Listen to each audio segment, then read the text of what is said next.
Introducing our speaker, Mr. Raj Shekhar Joshi, Vice Chairman, Setu Ayog, Public Policy Leader, Corporate Business and Technology Leader, an IIT Roorkee alumnus with a degree in computer science.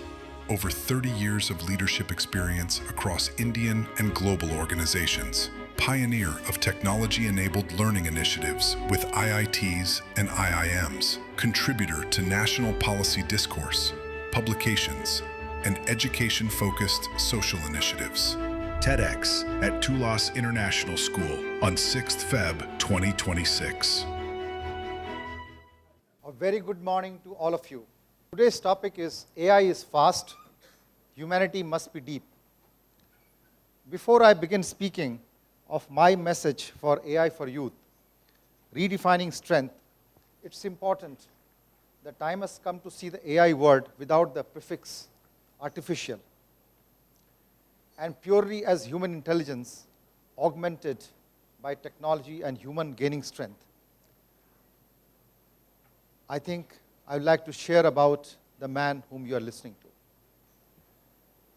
A personal journey across multiple worlds. I began my career in boardrooms, not in villages. Over the years, kept my connect with grassroots, traditions, and the voice of mountains of my birthplace, Uttarakhand. For almost 3.5 decades, I worked at the forefront of the global technology and AI industry, apart from contributing to national public policy, exposure and work across multiple countries, heading companies, reinvented career, building systems, scaling platforms, watching algorithms, evolve from simple automation to learning machines. I did my computer science from IIT at little over 19 years, possibly the youngest in its 175 years history. Went to Kolkata at the age of 21, opened a company at all of 23 years, when it was not normal to be an entrepreneur. Went to US at the age 23 for the first time, which was a turning point for me. Built software for US traffic systems, sold my stake in 1998. I took classes at B schools later without doing an MBA. Those 5 years of entrepreneurship taught me lifelong of courage, charting new territories, forging collaborations, live frugally when needed, be grounded and focus on bottom line. Because what mattered whether we had money to pay our rents, electricity, and employees on the first of each month. So it made me very outcome oriented. My visit in 1994 through the chilling cold of Rajasthan in bus and train to reach the borders at Bikaner to meet my investor and getting my passport within 10 days in 1994 through invoking the Prime Minister's office, citing the forex crunch and the fact that we had to pawn our bank to the gold of England, our gold to the Bank of England, are forever etched in memory. Passed through challenges and crises, and even my father had asked my mother, and they came to Calcutta to do my Janeu at Ma Kali temple at Dakshineshwar, who is like my third mother after my own mother, biological, and Mawarahi, our Kuldevi. So nothing teaches you more than entrepreneurship in career. You must be an entrepreneur at some point. You never know how to survive in a jungle, and modern societies and economies can sometimes turn into a jungle today with the rule of survival of the fittest. There are few things which rush your adrenaline more in life than creating jobs and a lasting entity. Having worked in all corners of India and abroad and leading teams in Bengaluru, Calcutta, Mumbai, Delhi, New York, London, Bangkok, with Russian, Thai, Chinese, British, Thai, and other nationalities, new playgrounds don't deter me, even if it is Uttarakhand government. At Setu, State Institute for Empowering and Transforming Uttarakhand, which is a form like State Niti Ayog, and formed on the inspirations of the Honorable Prime Minister when he formed Niti Ayog in 2014 when he became the Prime Minister.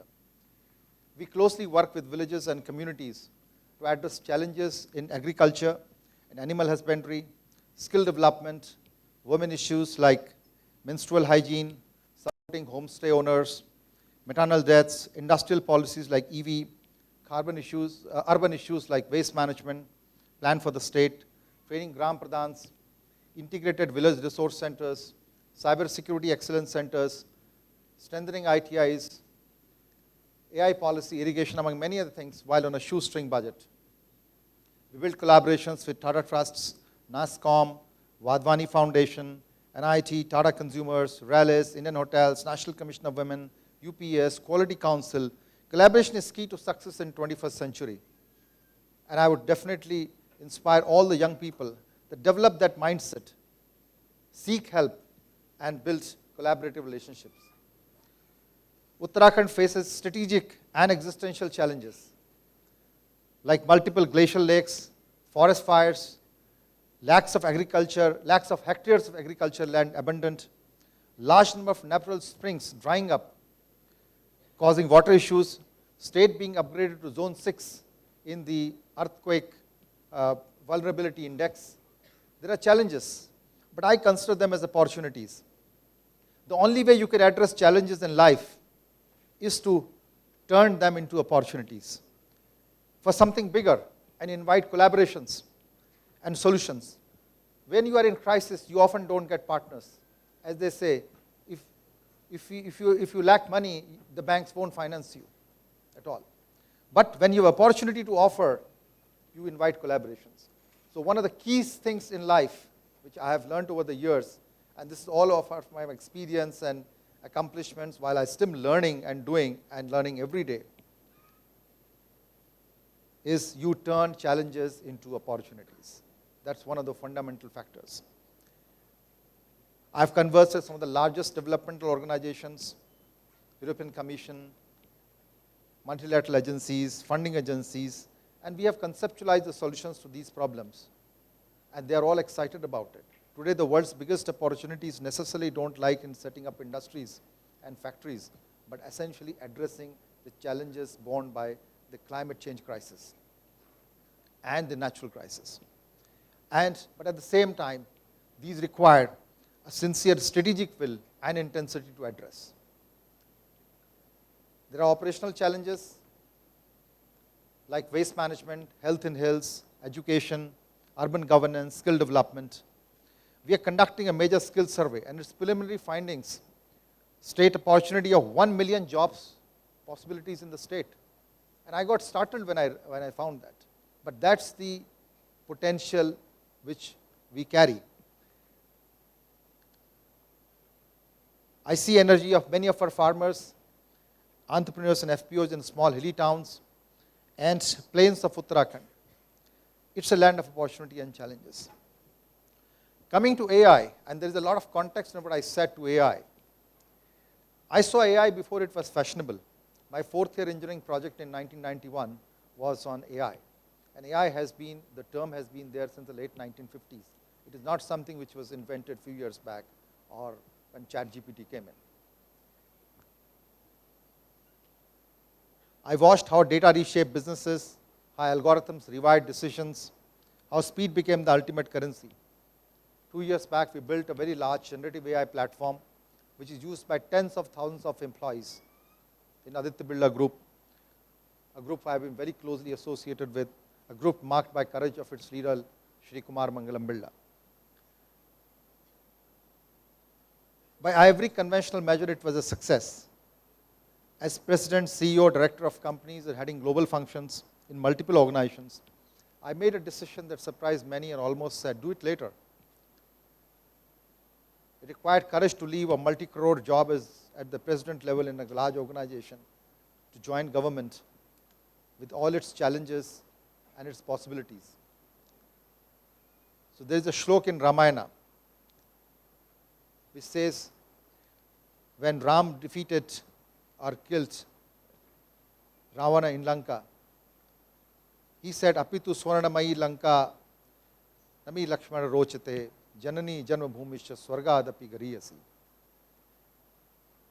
So I left the corporate world and entered public life. If technology is shaping the future, what is shaping its purpose? the decision took me from global boardrooms to something very different. Fields, farms, classrooms, health centers, and gram pradhans, village meetings, these are the world which I live in often. Believe me, nothing gives me more joy than meeting farmers who said that what we are doing has benefited them. Inspiring. Industrialists and a block highest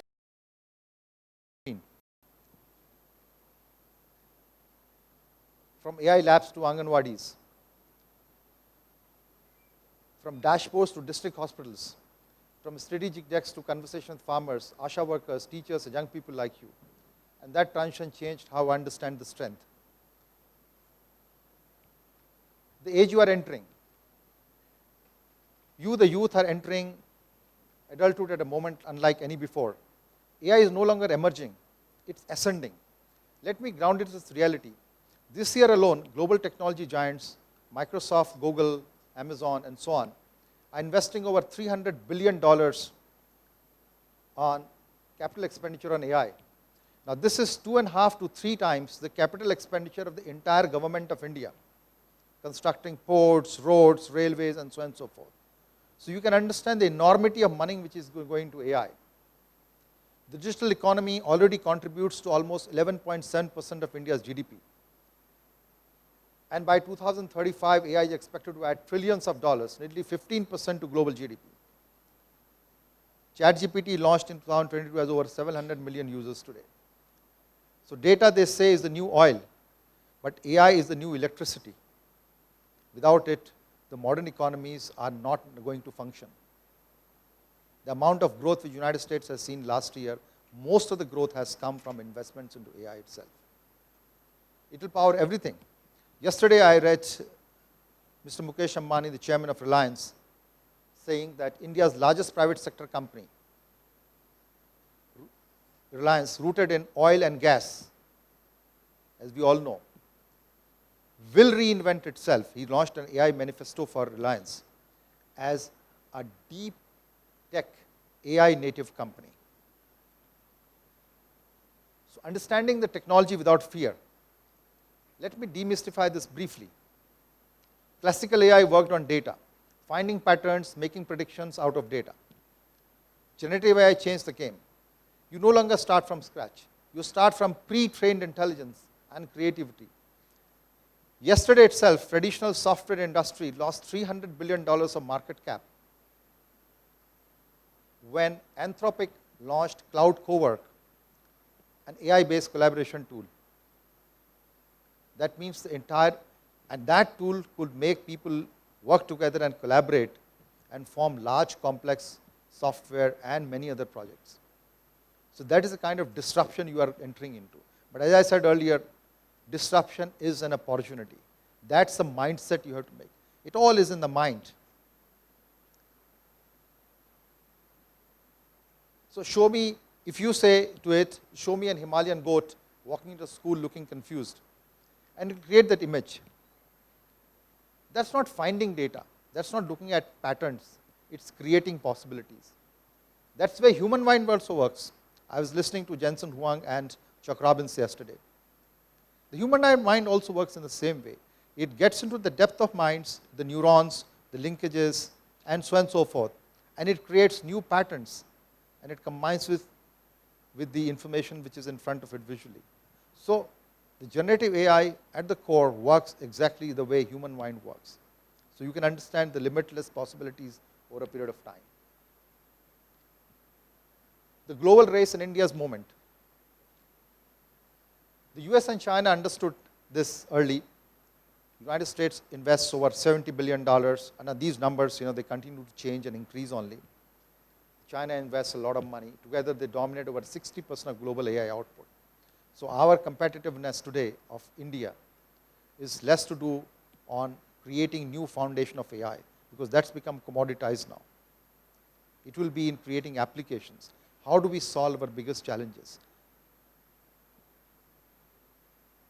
We have in India's India mission, huge amount of resources have been provided, and so on and so forth. It continues to increase, and some of the biggest works which are happening, I see, are less focused on creating new models, but essentially how do we make these applications. AI mission budgets, infrastructure are necessary, but not sufficient. The moment that changed my understanding. Let me share a moment from my public life. In a Himalayan district, in one of the districts of ours, an AI system flagged a sudden spike in high-risk pregnancies. Within seconds, the algorithm analyzed thousands of data points, nutrition, health records, geography, weather in one of the pilots. It identified 47 high-risk women, mapped the routes, recommended interventions. AI was precise, it was fast, it was powerful. But when health workers arrived, the most vulnerable woman refused to go. Not because she mistrusted medicine, but because she feared leaving her children during harvest season. The algorithm saw the data, it did not see her life.